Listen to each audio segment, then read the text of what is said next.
Il y avait 3 dimensions au niveau du podium.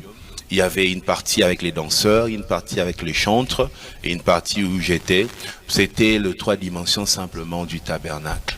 Le parvis, le lieu saint et le lieu très saint. C'est ce que ça représentait simplement. Après, moi, vous allez dire, mais pourquoi tu n'as pas réagi quand les gens ont commencé à critiquer? Moi, j'aime laisser les gens parler. J'aime laisser les gens s'exprimer et à la fin dire peut-être ce que j'ai pensé.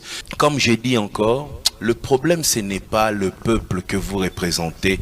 Le problème c'est même pas vous la presse. Le problème c'est nous, les pasteurs, qu'est-ce que nous enseignons.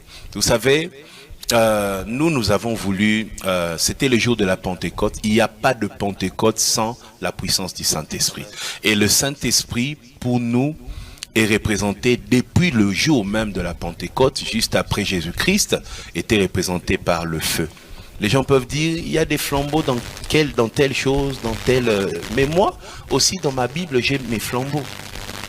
La victoire de Gédéon dans le livre de Juges, mais Gédéon n'a jamais combattu. Gédéon a allumé des flambeaux. Il a brisé des cruches et c'était des flambeaux.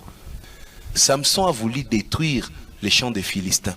Il a pris des renards, ils attachent par la queue, il met de flambeaux.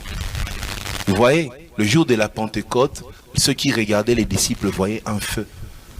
D'autres ont leur feu, mais moi, mes flambeaux à moi, c'est vraiment le flambeau de Gédéon, de Samson et des disciples. Et pourquoi les têtes ont été couvertes, vous savez.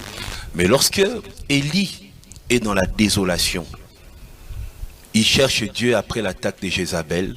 La Bible dit, il y a eu le feu, Dieu n'était pas là.